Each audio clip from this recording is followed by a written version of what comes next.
Hi, welcome back to the workshop where GGBO 23 reaches the big 4-0. I never really thought that this would get to 40 plus episodes, but it has done. But we are nearing the end, and in this episode we take a giant step forward by getting the finish onto this guitar. And I have to say, I'm actually really excited about getting this bit of the job done. I'm really happy with how the staining job has gone, and I think the guitar is looking lovely, but I can't wait to see it with a little bit of lacquer on, because that will really kind of make the difference to this job.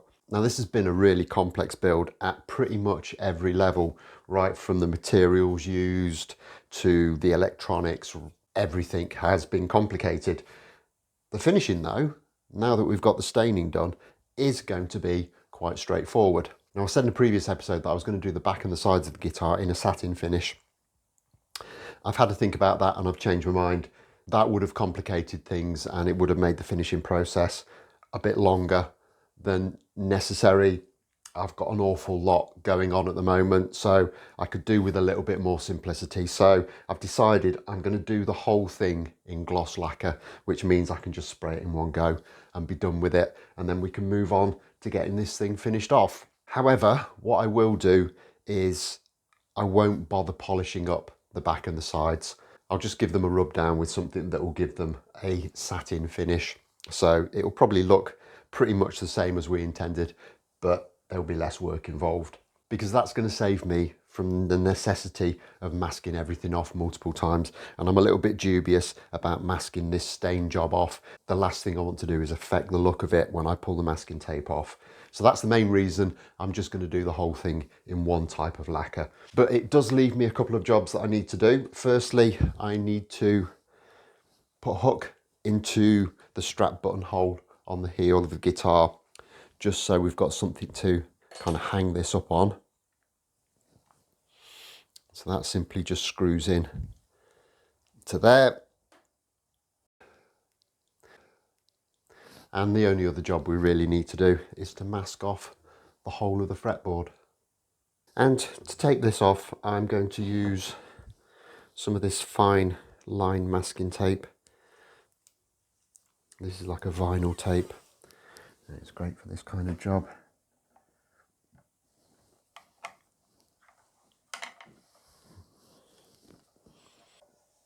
And I'll just run that down where the fingerboard meets the neck.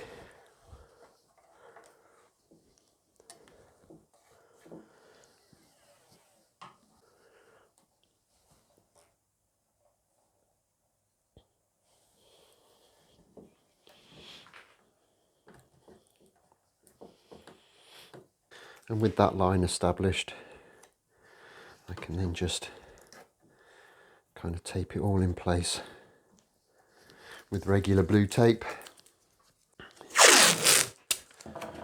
just to cover the rest of it all up.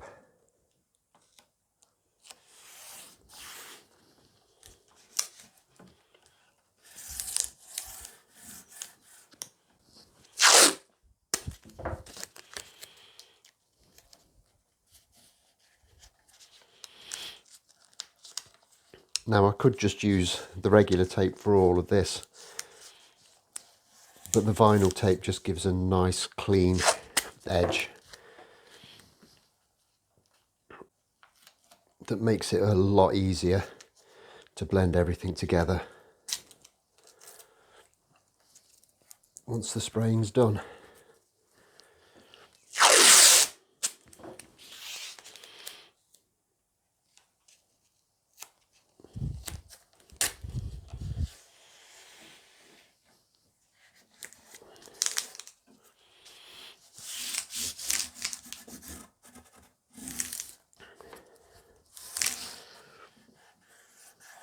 And just make sure everything's sealed down nicely, so we're not going to get any leakage. And then there's just one last little job that we need to do before we can get this hung up. And that's to just screw this bolt into one of those tuner holes, just to give me something to grab onto when I want to turn the neck around. And the lacquer's wet, and we'll just make sure that that's all covered in tape so we don't ruin the bolt. So with that done, we can now get this hung up in the spray booth and start to prepare some lacquer.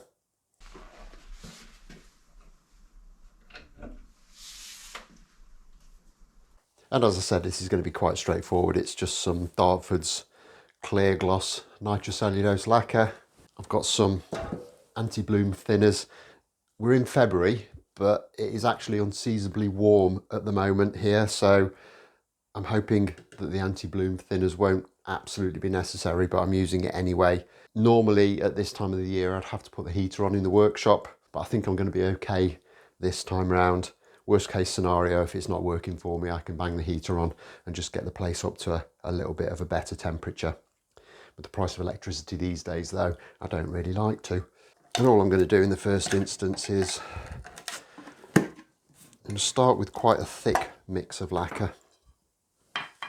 So I'm not going to thin it down too much. So I'm probably going to go to about a 4-to-1 mix, just so I can get some kind of relatively thick coats laid down quite quickly.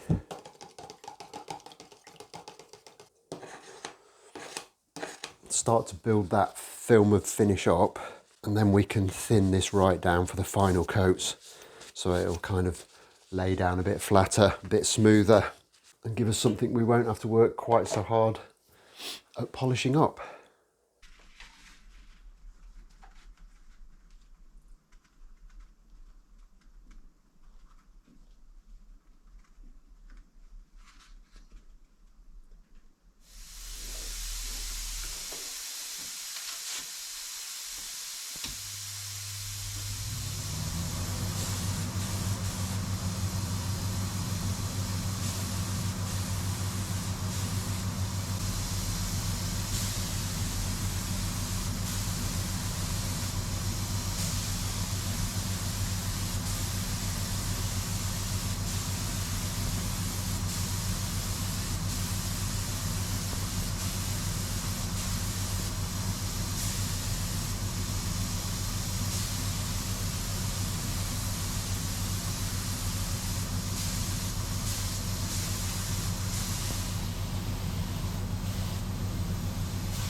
So this has had a couple of coats now, and I've left it for about an hour for those to dry up. And so far so good. There's a tiny little bit of blooming on the top there. It started to rain a little while ago, not heavily, but I think that's just introduced a little bit of moisture into the atmosphere. I'm not too worried about that. It will probably go away as this dries out. But I am in love with this finish. It looks amazing. It's hard to photograph it, but there is a lot of movement in the curliness of this maple, and it's just looking really lush. I'm very, very happy with it. But the first few coats of lacquer have raised the grain a little bit, especially in this central section on both the front and the back. And I kind of expected that because we haven't done any grain filling. And whilst it's not brilliant, it's not a problem either. All I'll do, I've got some 800 wet and dry, and I'm just going to very gently denib that, just to take that roughness out.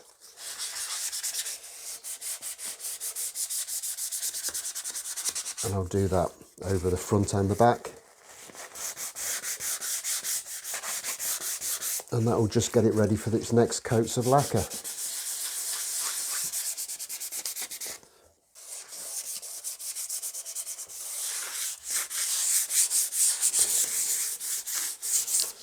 And now that I've actually got some thickish base coats down, I can afford to just start thinning the lacquer out a little bit more, which will help it flow, and that will give us a much kind of flatter, glossier finish, especially on the top and on the headstock. So I'll just get this nibbed off all over and we can get it hung up and give it another coat of semi-thick lacquer this time.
So I've got a decent amount of lacquer built up on this, especially on the back and sides. I think I've got more than enough for what I want. So I've changed approach slightly. I've laid the guitar down flat and I'm just going to lay down some thickish coats now on the top and the headstock.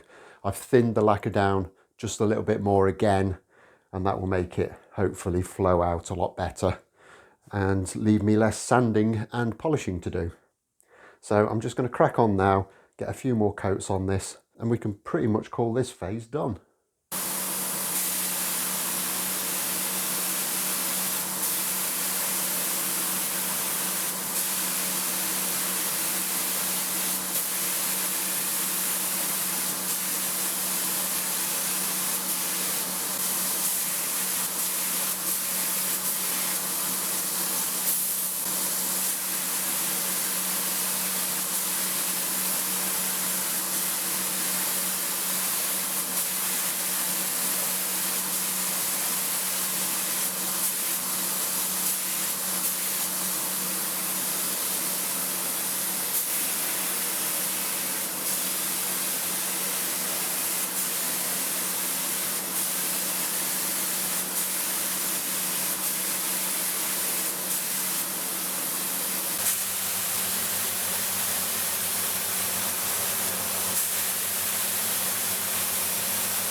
Okay, and I think that is kind of pretty much all the lacquer I'm going to put on it now. It's had about 5 or 6 decent thick coats and it seems to have covered really nicely. You can see it's already starting to blush on that final coat, and all that is a little bit of moisture that's in the lacquer. I'm pretty confident that once this dries, the moisture will come out of the lacquer, and when we finally rub it down and polish it, it will go completely and it will just leave it crystal clear.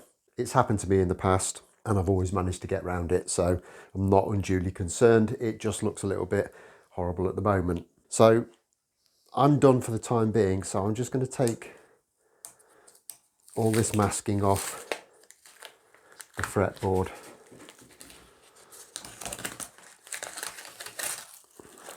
because we don't need it anymore.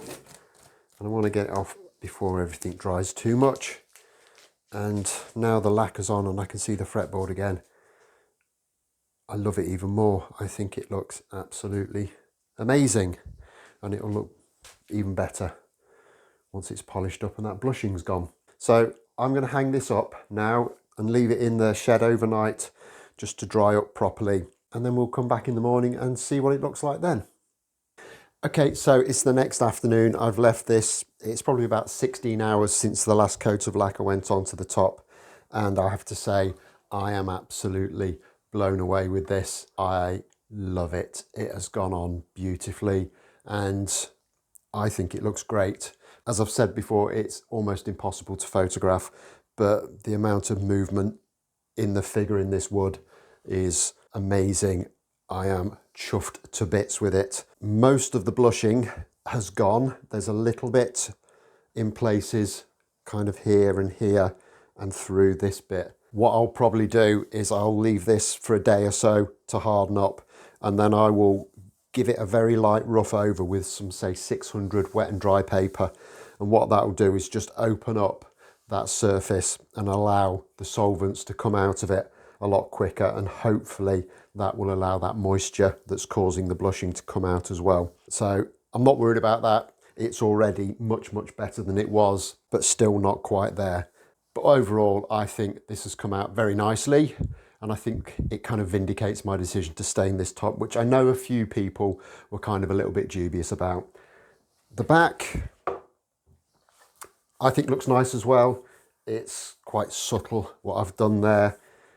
There's a little bit of blushing on this as well, but I'm confident that will come out. I think the colour's nice, and I think it hasn't detracted too much away from the kind of laminations in the neck.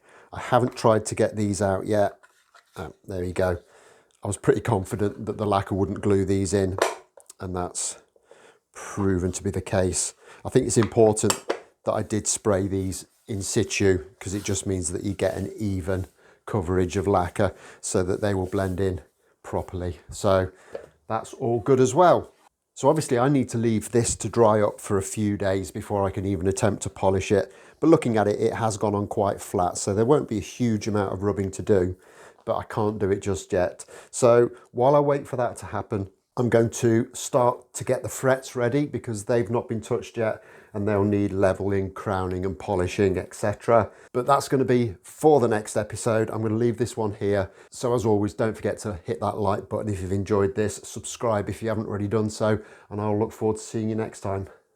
Thanks a lot for watching. Bye bye.